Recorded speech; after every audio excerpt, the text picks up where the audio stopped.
আব্দুল্লাহ বিন উমর রাদিয়াল্লাহু তাআলা আনহু তিনি বলছেন যে মানুষের সামনে একটা সময় আসবে, সায়াতি আলান নাসে জামানুন ইয়াখরুজুনা মিন সালাতিহিম ওয়া লাইসা ফীহিম মুমিনুন। ফজরের টাইমে দেখবেন 50 জন লোক 40 জন লোক ফজরের নামাজ পড়ে কেউ রাস্তায় চলে এসেছে বের হয়ে, কেউ বাহিরে বারান্দায় জুতা পরছে, কেউ মুসাল্লায় 2-4 জন বসে আছে, কেউ হাঁটা দিয়েছে। বাইরে যে লোকগুলো একে একে চলে আসছে ফজরের নামাজ পড়ে,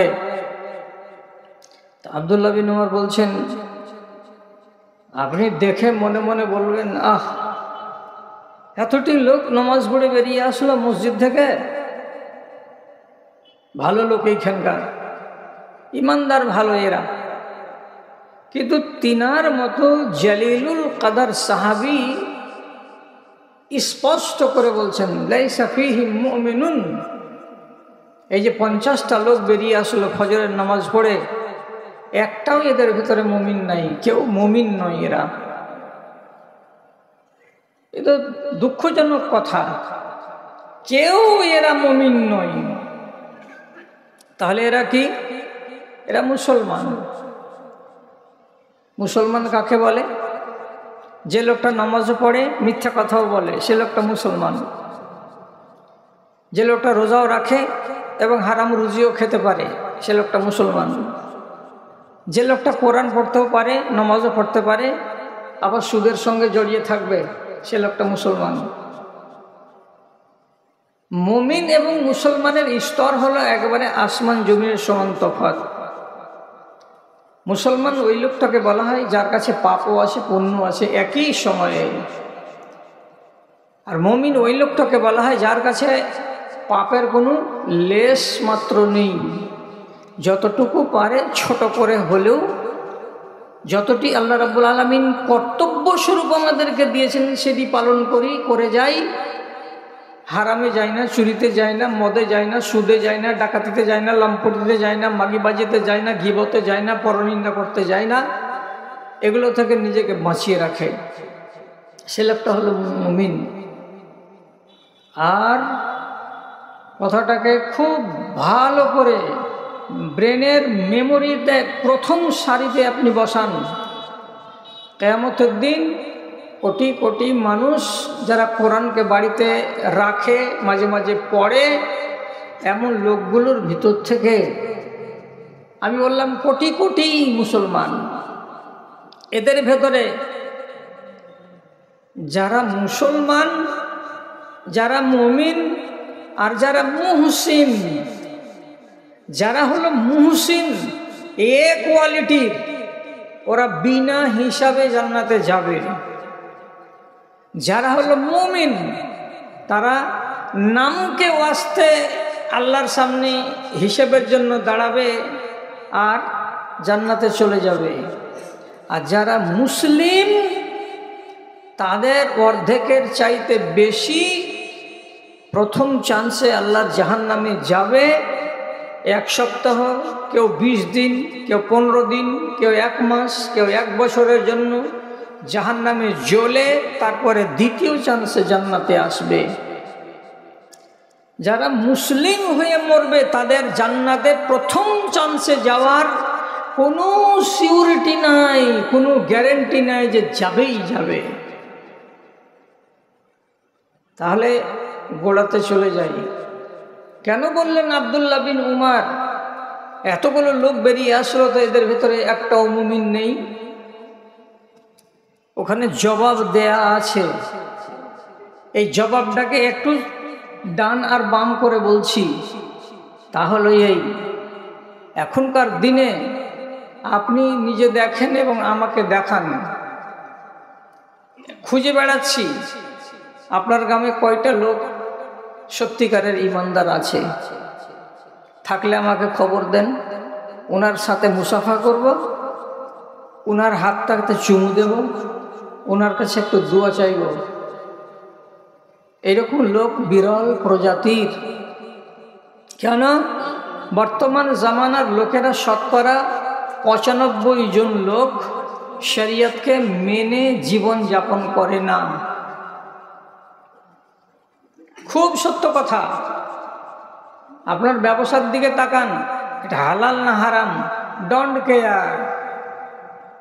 আপনি বাড়ি নির্মাণ করছেন, করুন, কিন্তু বাড়ি বানাতে গিয়ে যে সমস্ত আয়োজন বাড়ির ভেতরে আপনি করছেন সেদিকে একবারও লক্ষ্য করলেন না যে এটা আমি ঠিক করছি না এটা আমি বেঠিক করছি, আমার আওপত কত।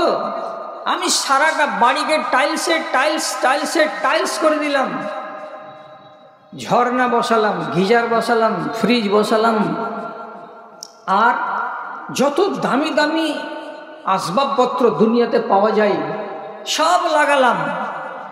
চেয়ারের উপরে কভার, টিভির উপরে কভার, ফ্রিজের উপরে কভার, সোফার উপরে কভার, আপনার ওয়াশিং মেশিনের উপরে কভার, আপনার মেন গেটে বিশাল বড় 10,000 15,000 টাকা দামের কভার।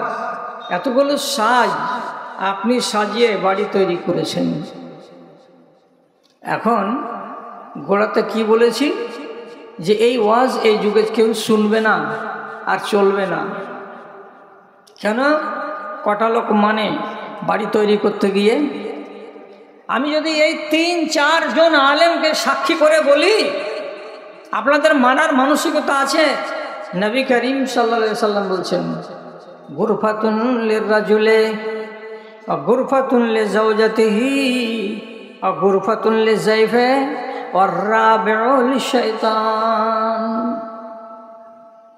আপনার বাড়িতে একটা কামরা থাকবে, ওতে বিছানা থাকবে, বালিশ থাকবে, চাদর থাকবে, আলগানি থাকবে, সবই কিছু থাকবে। এই কামরাটা কার? তো আমার। তারপরে নবীজি বলছেন ওই বাড়িটাতে আর একটা কামরা থাকবে, বিছানা থাকবে, বালিশ থাকবে, চাদর থাকবে, সবই থাকবে। এটা কার? তো বলছি এই বাড়ির মালিকের স্ত্রী এটা কামরা। 2, 3 নম্বর আর একটা কামরা থাকবে, এই কামরাটা কার? তো লিজাইফে, বাড়িতে যদি মেহমান আসে, অতিথি আসে, তো অতিথিকে রাখার জন্য, শোবার জন্য এই কামরা। 3 কাজে লেগে গেল। নবীজি বলছেন রাবিউ লিশাইতান, এই বাড়িতে যদি একটা কামরা সুন্দর করে সাজানো থাকে, চাপের খাট, ড্রেসিং টেবিল, আয়েশারামের চাদর, বালিশ সব বিপুল আয়োজনে সজ্জিত করা, অথচ আপনার বেটাও নেই, অথচ আপনার আর ভাই ওই বাড়িতে নেই, কেবল আপনারা 2 জন আছেন আর 2টো ছোট্ট ছোট্ট বাচ্চা আছে, তাহলে 4 নম্বর কামরাটা কার? নবীজি বলছেন লিশাইতান, ওই ঘরখানার কামরাটা হলো শয়তানের। এই ওয়াজ চলে এই যুগে। মানুষ যদি পঞ্চায়েতের মেম্বার হচ্ছে একবার, কত টাকা ইনকাম করছে যে 3 বছরের ভেতরে 3 তলা বাড়ি। কে থাকবে উপরের কামরাগুলোতে? কে আপনাকে বুদ্ধিটা দিল? কেন বানাতে গেলেন? প্রয়োজনের বেশি জিনিস বানানোটা ঠিক না বেঠিক আপনাকে কেউ জীবনে কোনো দিন বলেনি। বললে কি হবে? আমি মানবো কেন? আমার কাছে টাকা যে আছে। আপনি মানতে পারলে মানেন, না হলে আপনি আমাকে দায়ী করবেন না। যত আপত্তি আছে আপনি সরাসরি আল্লাহ রসুলের কাছে পাঠিয়ে দেন এবং আল্লাহ রাব্বুল আলামিনকে উপর দিকে মুখ করে শুনিয়ে দেন যেটা আমি মানতে পারছি না। নবী করিম সাল্লাল্লাহু আলাইহি ওয়াসাল্লাম বলছেন লাম ইয়াবুরনাল্লাহ আন-নাকসু আল-হিজারাতা ওয়াত-তিন, আল্লাহ তাআলা আমাদেরকে নিষেধ করেছেন আমরা যেন কোনো পাথরকে কাপড় না পরাই, আমরা যেন কোনো মাটির বাসনের উপরে কাপড় না চাপাই, না পরাই, আমরা কোনো লোহার উপরে যেন কাপড় না চাপাই। চাপাই মানে পরাই। কাপড় পরাতে হবে কাকে? মানুষ কাপড় পরবে। কাপড় পরাটা কার জন্য? তো মানুষের জন্য। আল্লাহ তাআলা নিজে বলছেন খুযু জিনাতাকুম ইনদা কুল্লি মসজিদিন ইনদা কুল্লি সালাত, প্রত্যেক নামাজের টাইমে তোমরা কি করো? জিনাত করো। এবং অন্য আয়াত আল্লাহ তাআলা বলছেন তোমরা পোশাক পরিচ্ছদ গায়ে দাও। আমার জন্য পোশাক, আমার জন্য চাদর, আমার জন্য সব কিছু, কিন্তু কোনো পাথরের জন্য চাদর পোশাক নয় এবং কোনো মাটির তৈরি জিনিসের জন্য পোশাক আশাক নয়, এগুলো তাদেরকে পরাতে হবে না। এখন কেন যে কথা বলতে শুরু করলাম এইভাবে, আপনার বাড়ির ভিতরে জানালাতে পর্দা, আপনার বাড়ির প্রত্যেকটা দরজাতে দামি দামি হাই কোয়ালিটির পর্দা, আপনার মেন গেটে বিশাল বড় পর্দা, ছেদা ছেদা হুকের ভেতরে বড় ডান্ঠি লাগানো আছে, আর সে 10,000 টাকা দামের পর্দা ঝুলছে গেটের উপরে, সোফার উপরে পর্দা, এসির উপরে পর্দা, প্রত্যেকটা জিনিসের উপরে আপনার বাড়িতে আপনি পর্দা ঝুলিয়ে রেখেছেন, আপনার স্ত্রী পর্দা ঝুলিয়ে রেখেছে, ঢেকে রেখেছে। যদি জিজ্ঞেস করা যায় ওয়াশিং মেশিনকে এইভাবে এত দামি চাদর দিয়ে ঢেকে রাখার মানে কি? ধুলা পড়বে। যদি ওকে খোলা ছেড়ে দেওয়া যায় আর একটা ন্যাকড়া দিয়ে সকাল বিকাল ওকে যদি পরিষ্কার করা যায়, তো অসুবিধাটা কোথায়? ফ্রিজের উপরে, এসির উপরে, আপনার টিভির উপরে, এলসিডির উপরে 500, 700, 1000, 2000 টাকা দামের চাদর আপনি চাপিয়ে রাখলেন। যদি ভালো করে একটু গভীর দৃষ্টি দিয়ে দেখেন, তাহলে রাসূলুল্লাহর এই কথাটা কি এখানে এসে ফিট হচ্ছে না হয় না? যে ফ্রিজটা কি মানুষ? এটা তো লোহা। আর রাসূলুল্লাহ বললেন এই সমস্ত পাথরের উপরে, লোহার উপরে তোমরা লোহাকে কাপড় পরাতে যেও না। তাহলে আমার বাড়ি আর আপনার বাড়িতে হাদিস মোতাবেক কি আমি আমার জীবনটাকে পরিচালিত করতে পারছি? পারি না। তো বেশি বললে তো আপনি আমাকে 1 ঘন্টা, 1.25 ঘন্টাও বকতে দেবেন না, তার আগে রাস্তা নিয়ে নেবেন। আমি গোড়াতে বলছি, আপনার ইমানের দুশমন আছে, ইমানের দুশমন সবার আছে। দুশমনটির নাম ভালো করে মগজের প্রথম সারিতে বসান। আপনার ইমানের জন্য 1 নম্বর দুশমন হচ্ছে আপনার ধন এবং মাল। আপনার ইমানের জন্য 2 নম্বর দুশমন হচ্ছে আপনাদের স্ত্রী। আপনাদের 3 নম্বর দুশমনটা হচ্ছে আপনাদের আওলাদ। 4 নম্বর দুশমন হচ্ছে আমাদের দেশে যত আমরা মুসলমান আছি, আমাদের সবার জন্য সবচাইতে বড় দুশমন দিনের জন্য সেটা হচ্ছে ইবলিস, শয়তান। আপনার ঈমানকে লুটার জন্য এদের ভূমিকা কঠিন শক্ত। সবাই নয়। আল্লাহ তাআলা সূরা তাগাবুনের ভেতরে বলছেন, ইন্না মিন আজওয়াজিকুম ওয়া আওলাদিকুম আদুবুন লাকুম। তোমাদের কাউরি কাউরি স্ত্রী, তোমাদের কাউরি কাউরি ছেলেগুলো তোমাদের জন্য হলো ফিতনা।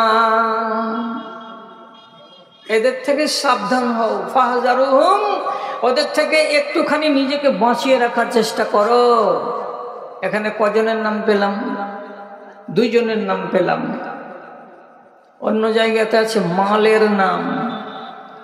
আর কোরআন মাজিদে বহু জায়গাতে আছে ইন্নাশ শাইতানা লিল ইনসানি আদুউম মুবিন। ইবলিস শয়তান হলো আপনাদের জাতশত্রু। আপনার ঈমানকে লুটতে পেলে সে সুযোগ হাত ছাড়া করবে না। কি করবেন আপনি? একদিকে ঈমানকে রাখবেন আর একদিকে স্ত্রীকে রাখবেন। কোনটা নেবেন? এবার আপনার পরীক্ষা। যদি আপনাকে আপনার স্ত্রী কুপথে পরিচালিত করে আর তাতে আপনি সন্তুষ্ট, ঈমান বিক্রি করে স্ত্রীকে রাজি করলেন, আখেরাত বরবাদ হলো। যদি আপনি দেখেন আমার ছেলে আমার ঈমানের জন্য চ্যালেঞ্জ হয়ে দাঁড়িয়েছে, ছেলেকে ত্যাগ করতে পারছেন না, ছেলেকে নিয়েই চলেছেন, ছেলেকে আপনি কোনো রকমের সায়স্তা করার ক্ষমতা রাখছেন না, তাহলে পরে জানতে হবে যে আপনি আপনার ঈমানকে বলি দিয়ে আপনার ছেলেকে কবুল করে নিয়েছেন, আপনি আপনার আখেরাতকে বরবাদ করেছেন। আপনারা অবাক দৃষ্টিতে আর মনে আমার দিকে দেখছেন আর মনে মনে জিজ্ঞেস করছেন, স্ত্রী কখনো মানুষের ঈমানের দুশমন হয়? ছেলে কোনোদিন মানুষের ঈমানের দুশমন হয়? হয় না। চোখে দেখাবো আপনাকে আঙুল দিয়ে, তাহলে আপনি বুঝতে শিখবেন। আপনার ছেলে একটা বউ নিয়ে এসেছে বাড়িতে, ভালো কথা, বউ এসে গেছে। আপনি জানেন যে না আমি জানি না। বাপ জানবে এটা জরুরি নয়। বেটা যদি বিয়ে করে নিয়ে আসে তো বাপ জানবে এটা জরুরি নয়। আপনার ছেলে নিয়ে চলে এসেছে, আপনি 3 দিন পরে জিজ্ঞেস করে বলছেন মুজিবুর রহমান, বৌমার আসা 15 দিন হয়ে গেল, নতুন বউ, ওর বাপ মারা কেউ আনতে আসবে না? নতুন মানুষটা ওর মনটা আকুপাকু করছে মায়ের বাড়ি যাওয়ার জন্য, এতদিন তো থাকে না। ছেলে বলছে বাজান, ওর বাবা মা রাজি নাই, ওকে কলেজের পার্ক থেকে উঠিয়ে নিয়ে এসে কোর্টে বিয়ে করে বাড়ি নিয়ে এসেছি। এখন যদি ওর বাপের বাড়ি যায় তো কেটে 3 খান করবে। আপনি শুনলেন কান পেতে, বেটা এই মেয়েটাকে ভাগিয়ে নিয়ে এসেছে বাড়িতে বউ বানিয়ে। 3 দিন 4 দিন থেকে সকালবেলায় চা দিচ্ছে নতুন বৌমা, বসে বসে চা খাচ্ছেন, পানি পান করছেন। একবার করে মাঝে মাঝে বৌমা বলছে আব্বা আর একটু বিস্কিট দিব একখানা। বউয়ের মুখের আব্বা শুনে আপনার প্রাণ জুড়িয়ে যাচ্ছে।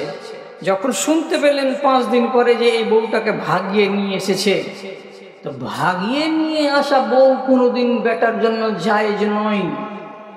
তাহলে আপনার বাড়ির, আপনার কামরার পার্শ্বে কার কামরাতে আপনার বেটা একটা মেয়ে ছেলের সঙ্গে শারীরিক সম্পর্ক কায়েম করে এবং দাম্পত্য জীবনের মতো করে জীবনটাকে গত করে, আপনি বলতে পারবেন যে আমার বেটা নেক কাজ করছে? আল্লাহর কসম খেয়ে বলছি, আপনাকে একটা জাল কথা বলে আমি ধোকা দিয়ে যাব না। রাসূলুল্লাহ বলেছেন ইন্না ফি বুযআতি ইমরাতিকুম সাদাকা, তোমাদের স্ত্রীদের লজ্জাস্থানে গোপনাঙ্গে আল্লাহ রাব্বুল আলামিন সাদকার উপায় করে রেখেছেন। অর্থাৎ তাকে যদি হালাল উপায়ে বাড়ি আনা যায় এবং সেই স্ত্রীর কাছে যদি একটা কোনো পুরুষ গমন করে, তো রাসূলুল্লাহ বলছেন কি এই গমন করার ফলে তুমি তোমার স্ত্রীর যোনিকে যে ব্যবহার করলে, এই ব্যবহার করাটাকে নবীজি বলছেন সাদাকা।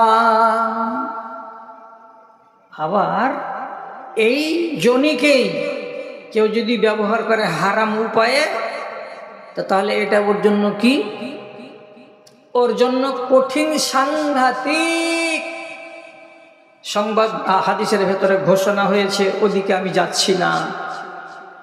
আপনি যে জানেন যে আমার ছেলে একটা হারাম মেয়ে ছেলেকে নিয়ে সংসার পাচ্ছে, তাহলে তার পরের দিন কি বলার মতো বুকের পাটা আছে যে বৌমাকে ডেকে বলবেন সলেহা দেখো বাবা, তোমার হাতের রান্না আমাদের খাওয়া চলবে না।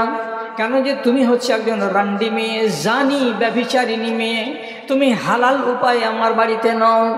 আপনার কি বুকে পাটা আছে বলতে পারবেন সানাউল্লাহ মেয়েটাকে বাপের বাড়ি রেখে এসো, হারামি কাজ করিও না?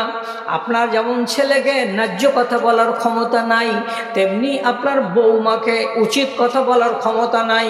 আপনি নিরুপায় হয়ে ওই ছেলেকে নিয়ে আর ওই বৌমাকে নিয়ে একই ছাদের তলায়, একই পরিবারে, একই অন্নে খাওয়া দাওয়া করছেন এবং তাদের আপনি সার্ভিস নিচ্ছেন, সেবা নিচ্ছেন। আপনার ঈমান একবার কাঁপে না? ছেলে আপনার ঈমানের দুশমন নয়, কিন্তু পারবেন না মোকাবিলা করতে, ঈমান বাঁচাতে পারছেন না, পারি না।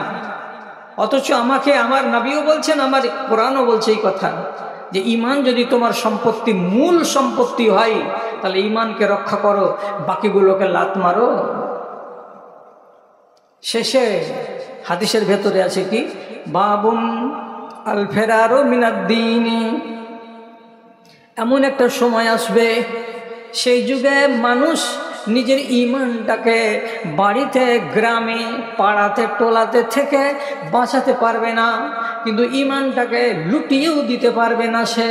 তখন কি করবে? তার যেটা প্রিয় মাল, 4টা কিংবা 5টা কিংবা 6টা ছাগল আছে, ভেড়া বকরি আছে, সেই ছাগল ভেড়াটিকে গলায় দড়ি দিয়ে টানতে টানতে চলে যাবে এলা সাফিল জেবাল, যেখানে পাহাড় আছে সেই পাহাড়ের পাদদেশে চলে যাবে। সারাদিন ছাগলগুলোকে চড়াবে, ছাগলের দুধ খাবে, এবং জঙ্গলে যদি কোনো ফল পাওয়া যায় তো সে ফলগুলোকে কুড়িয়ে কুড়িয়ে খাবে, আর ওখানেই রাত কাটাবে, বাড়ির দিকে সে মুখ করবে না। কেন? যে এই ইমানের সম্পত্তি যদি থাকে তাহলে আগামী জীবনটা সুখের, আর ইমানের সম্পত্তি যদি না থাকে তাহলে আমার অন্ধকার আগামী জীবনটা।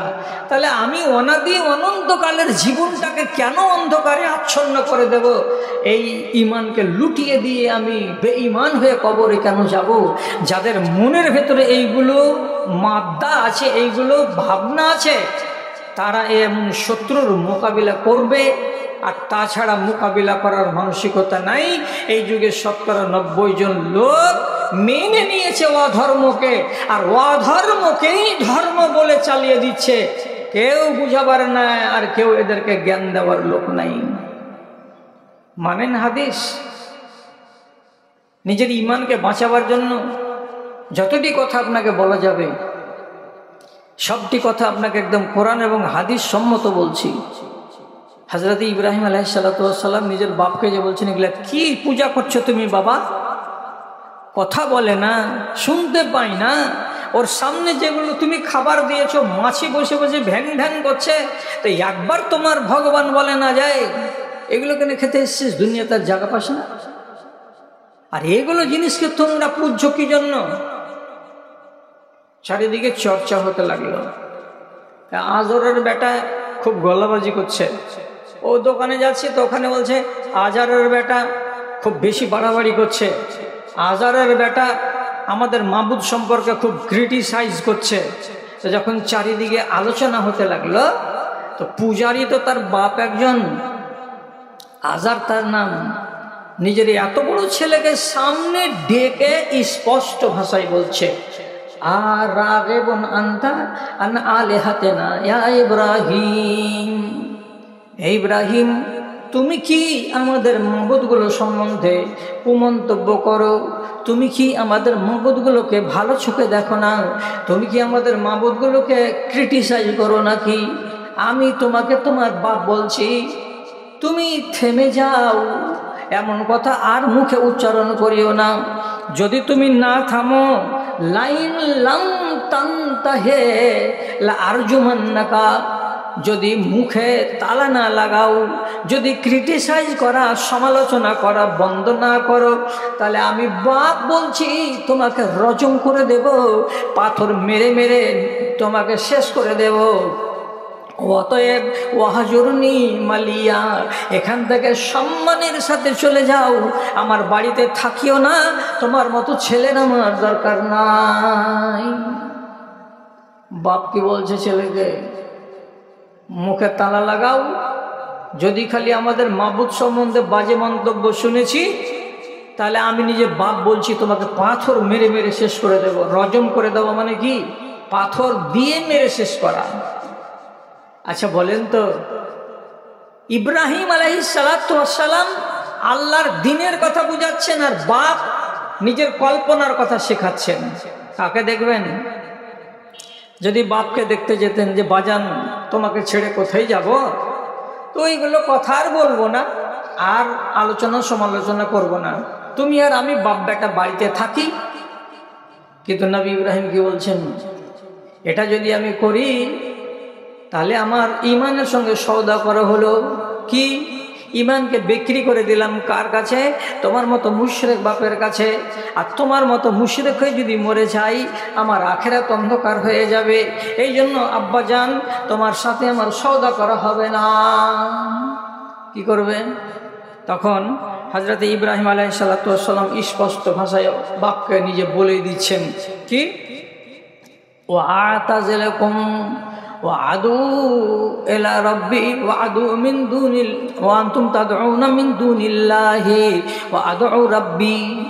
বাজান তোমাকে ছেড়ে আমি চলে যাচ্ছি, তোমার কথাকে মেনে নিলাম, তুমি আমাকে মারিও না, তুমি বললে বাড়ি থেকে চলে যাও, আমি বাড়ি থেকে চলে যাচ্ছি সম্মানের সাথে। তবে মনে রেখো, একদিন না একদিন না একদিন এই ছেলের পিছনে তোমাকে আসতে হবে, একদিন না একদিন তুমি তোমার নিজের জানের জন্য তোমার বাচ্চাটার কাছে ফরিয়াদ করবে, আমি তোমাকে ছেড়ে জীবনের মতো চলে গেলাম। সোজা কথা, লম্বা ঘটনা বলে লাভ নেই। দিন বাঁচাবার জন্য নবী ইব্রাহিম বাড়ি ছেড়ে দিলেন, বাপ ত্যাগ করে দিলেন। ইমানের মাঝখানে যদি অন্তরায় হয়ে যায় বাপ, হটান বাপকে, তোমার মতো বাপের আমার দরকার নেই। কেউ পারবে? এত বড় ইমানদার এদেশে কে আছে? আর যদি বাপকে বাদ দিয়ে যদি মাকে বলা যায় যে আপনার ইমানের পথে অন্তরায় হয়েছে, মা ছেড়ে দেওয়া যাবে? ছেড়ে দিতে হবে। আপনি বলবেন মায়ের সেবা অমুক তমুক হেন তেন, অনেক কথা তো হাদিসে আছে, তাহলে মাকে আমি ছেড়ে দেবো কেন?